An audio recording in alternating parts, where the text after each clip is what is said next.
ಎಲ್ರಿಗೂ ನಮಸ್ಕಾರ. ನೀವು ನೋಡ್ತಾ ಇದ್ದೀರಾ Lakkesh Yash YouTube channel. TikTok ಇಂಡಿಯಾದಲ್ಲಿ ಬ್ಯಾನ್ ಆಗಿ ತುಂಬ ದಿನಗಳಾಯಿತು. ರೀಸೆಂಟಾಗಿ US ಅಲ್ಲೂ ಕೂಡ ಬ್ಯಾನ್ ಆಗುತ್ತೆ ಅಂತ ನಮ್ಮ ಪ್ರೆಸಿಡೆಂಟ್ ಟ್ರಂಪ್ ಅವರು ಹೇಳಿಕೆಗಳನ್ನ ಕೊಡೋದಕ್ಕೆ ಶುರು ಮಾಡಿದ್ರು. ಆದರೆ ಬ್ಯಾನ್ ಆಗಲಿಲ್ಲ. ಅವರು ಹೇಳ್ತಿದ್ದಾರೆ ಬ್ಯಾನ್ ಮಾಡ್ತೀವಿ ಅಂತ, ಆದರೆ ಇನ್ನೂ ಬ್ಯಾನ್ ಆಗಲಿಲ್ಲ. ಏನು ಗೊತ್ತಾ ಇಲ್ಲಿ ಕತೆ ನಡೆದಿರೋದು? ಹೇಳ್ತೀನಿ ಕೇಳಿ. ಸ್ವಲ್ಪ ಟ್ರಂಪ್ ಅವರು ತಲೆ ಓಡಿಸಿದ್ದಾರೆ. ಈಗ ಹೆಂಗಿದ್ರು ಇಂಡಿಯಾದಲ್ಲಿ ಟಿಕ್ ಟಾಕ್ ಬ್ಯಾನ್ ಆಗೋಯ್ತು. ಯೂಸರ್ಸ್ ಜಾಸ್ತಿ ಇದ್ದರು ಇಂಡಿಯಾದಲ್ಲಿ. US ಅಲ್ಲೂ ಕೂಡ ಯೂಸರ್ಸ್ ಹೇಳ್ಕೊಳ್ಳೋಂಗಿದ್ರು. ಓಕೆ, ಅಲ್ಲೂ ಮಸ್ತಾಗಿದ್ರು ವ್ಯೂವರ್ಸ್ಗಳು. ಈಗ ಅವ್ರು ಏನು ಬ್ಯಾನ್ ಮಾಡ್ತೀವಿ ಅಂತ ಹೇಳಿಕೆಗಳನ್ನ ಕೊಡ್ತಾ ಇದ್ದಾರೆ ಅಂತಂದರೆ, ಇವಾಗ ಬೈಟಿ ಡ್ಯಾನ್ಸ್ನ ಟಿಕ್ ಟಾಕ್ ಅವ್ರು ಬಿಡ್ತಾ ಇದ್ದಾರೆ. ಓಕೆ, ಬೈಟಿ ಡ್ಯಾನ್ಸ್ನ ಬಿಟ್ಬಿಟ್ಟು ಇವಾಗ ಬೇರೆ ಕಂಪ್ನಿಗೆ ಯಾವ್ದಕ್ಕಾರು ಜಾಯ್ನ್ ಆಗೋದಕ್ಕೆ ರೆಡಿ ಆಗಿದ್ದಾರೆ, ಡೇಟಾ ಸೆಂಟರ್ನ ಓಪನ್ ಮಾಡ್ಕೊಳ್ಳೋದಕ್ಕೆ. ಸೊ ಆದ್ದರಿಂದ ಯಾವುದಾದ್ರೂ ಕಂಪ್ನಿಗಳು ಬಂದು ನಮ್ಮನ್ನ ತಗೊಳ್ಳಿ ಅಂತ ಟಿಕ್ ಟಾಕ್ ಅವರು. ಓಕೆ, ಸೊ ಇದು ಆಫರ್ ಕೊಟ್ಟಿದ್ದಾರೆ. ಒಂದು ಕಡೆ ಟ್ರಂಪ್ ಅವ್ರು ಹೇಳ್ತಾರೆ ನಾವು ಟಿಕ್ ಟಾಕ್ನ ಬ್ಯಾನ್ ಮಾಡ್ತೀವಿ ಅಂತ. ಇನ್ನೊಂದು ಕಡೆ ಮೈಕ್ರೋಸಾಫ್ಟ್ನ ಅವರೇ ಬಿಟ್ಬಿಟ್ಟು ಪರ್ಚೇಸ್ ಮಾಡ್ಕೊಳ್ಳಿ, ನಮ್ಮ USA ನೆಲೆ ಆಗುತ್ತೆ. ಓಕೆ, ಇನ್ಕಮ್ಮು ಜಾಸ್ತಿ ಆಗುತ್ತೆ, ಆದಾಯ ಬರುತ್ತೆ. ಈಗ US ಅಲ್ಲೇ ಡೇಟಾ ಸೆಂಟರ್ ಇದ್ದರೆ ಇನ್ನೂ ಅನುಕೂಲ ಅಲ್ವಾ ಅವ್ರಿಗೆ? ಅರ್ನಿಂಗ್ಸ್ ಆಗುತ್ತೆ, ಒಳ್ಳೆ ಅರ್ನಿಂಗ್ಸ್ ಇರುತ್ತೆ ಅಲ್ವಾ? ಸೊ ಅದಕ್ಕೋಸ್ಕರ ಅವ್ರು ತಲೆ ಓಡಿಸಿ ಟಿಕ್ ಟಾಕ್ನ ನಾವು ಬ್ಯಾನ್ ಮಾಡ್ತೀವಿ ಅಂತ ಇವ್ರು ಒಂದು ಕಡೆ ಹೇಳಿಕೆ ಕೊಟ್ಟು, ಇನ್ನೊಂದು ಕಡೆ ಮೈಕ್ರೋಸಾಫ್ಟ್ ಅವರೇ ಬರುವಂಗೆ ಓಕೆ ಈ ಥರ ಪ್ಲ್ಯಾನ್ ಮಾಡಿದ್ದು. ಸೊ ಇವಾಗ ಮೈಕ್ರೋಸಾಫ್ಟ್ ಅವರು ಅದನ್ನು ಕೊಂಡ್ಕೊಳ್ಳೋದಕ್ಕೆ ರೆಡಿ ಇದ್ದಾರೆ. ಇದ್ರ ಜೊತೆಗೆ ರೀಸೆಂಟಾಗಿ ಟ್ರಂಪ್ ಅವರು ಒಂದು ಹೇಳಿಕೆಗಳನ್ನ ಕೊಟ್ಟಿದ್ದಾರೆ. ಏನಂತಂದರೆ, ಸೆಪ್ಟೆಂಬರ್ 15ನೇ ತಾರೀಕು ತನಕ ನಾವು ಟೈಮ್ ಕೊಡ್ತೀವಿ. ಸೆಪ್ಟೆಂಬರ್ 15ರೊಳಗೆ ಯಾರಾದರೂ ತಗೊಳ್ಳಿ, ಮೈಕ್ರೋಸಾಫ್ಟ್ ಅವರು ತಗೊಳ್ಳಿ, ಯಾರಾದರೂ ತಗೊಳ್ಳಿ, ಬಿಟ್ಬಿಡ್ತೀವಿ. US ಅಲ್ಲಿ ಬ್ಯಾನ್ ಮಾಡಲ್ಲ.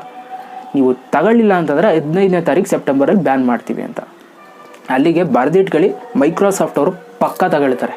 ಈ ಒಂದು ಅಪ್ಲಿಕೇಶನ್ನ ಡೇಟಾ ಸೆಂಟರ್ನ ಓಪನ್ ಮಾಡ್ಕೊಳ್ತಾರೆ US ಅಲ್ಲೇ. ಸೊ ಅವಾಗ US ಅಲ್ಲೇ ಅರ್ನಿಂಗ್ಸ್ ಆಗುತ್ತೆ, US ಅಲ್ಲೇ ಜಾಸ್ತಿ ದುಡ್ಡಾಗುತ್ತೆ, ಆದಾಯ ಅಲ್ಲಿಗೆ ಜಾಸ್ತಿ ಬರುತ್ತೆ. ಸೊ ಇದು ಟ್ರಂಪ್ ಅವ್ರ ಮೈಂಡು ಹೆಂಗೆ ಓಡಿಸಿದ್ದಾರೆ ನೋಡಿ ತಲೆನ. ಬ್ಯಾನ್ ಮಾಡ್ತೀವಿ ಅಂದರು, ಬ್ಯಾನ್ ಮಾಡಲಿಲ್ಲ. ಇನ್ನೊಂದು ಕಡೆ ಮೈಕ್ರೋಸಾಫ್ಟ್ ಅವ್ರು ಬಂದರು, ತಗೊಳ್ತಾ ಇದ್ದಾರೆ. ಇವಾಗ ಎಷ್ಟು ಗೊತ್ತಾ ಬೆಲೆ? $50 ಬಿಲಿಯನ್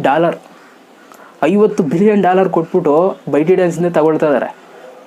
ಯೋಚನೆ ಮಾಡಿ ಎಷ್ಟು ದುಡ್ಡು ಅಂತ. ಯಪ್ಪ, ಸುಸ್ತಾಗೋಯ್ತು ಆ ಡಾಲರ್ ನೋಡ್ಬಿಟ್ಟು ನನಗೆ. ಇದು ಸದ್ಯಕ್ಕೆ ಮಾಡಿರುವಂಥ ಒಂದು ಮಾಸ್ಟರ್ ಪ್ಲ್ಯಾನ್ US ಅಲ್ಲಿ. ಓಕೆ, ಈಗ ಎಲ್ಲ ಒಂದು ಅರ್ನಿಂಗ್ಸ್ ಎಲ್ಲ ಚೆನ್ನಾಗಿ ಹೋಗುತ್ತೆ. ಇವಾಗ ಡೇಟಾ ಸೆಂಟರ್ ಅಲ್ಲಿ ಓಪನ್ ಆದರೆ ಪಕ್ಕ ಅರ್ನಿಂಗ್ಸ್ ಎಲ್ಲ ಚೆನ್ನಾಗಿ ಹೋಗುತ್ತೆ. ಮೈಕ್ರೋಸಾಫ್ಟ್ ಅವ್ರು ಮೇಂಟೈನ್ ಮಾಡ್ಕೊಳ್ತಾರೆ, ಚೆನ್ನಾಗಿರ್ತಾರೆ ಅವರು. ಇನ್ನೊಂದು ಕಡೆ ಅಲ್ಲಿ ತಗೊಬಿಟ್ರೆ ಇಂಡಿಯಾದಲ್ಲೂ ಬರುವಂಥ ಚಾನ್ಸಸ್ ಇರುತ್ತೆ. ಯಾಕೆ ಹೇಳಿ? ಇಂಡಿಯಾಗೂ USA ಒಳ್ಳೆ ಕನೆಕ್ಷನ್ ಇದೆ, ಇದನ್ನು ಅರ್ಥ ಮಾಡ್ಕೋಬೇಕು. ಸೊ ಆಟೋಮೆಟಿಕ್ಕಾಗಿ ವಯಸ್ಸು ವರ್ಷ ಆಗುತ್ತೆ.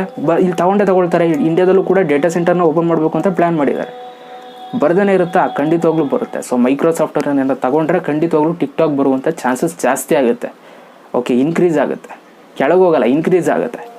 ಓಕೆ, ಇದು ನಡೆಯುವಂಥ ಒಂದು ಚಾನ್ಸಸ್ ಜಾಸ್ತಿ ಆಗಿದೆ.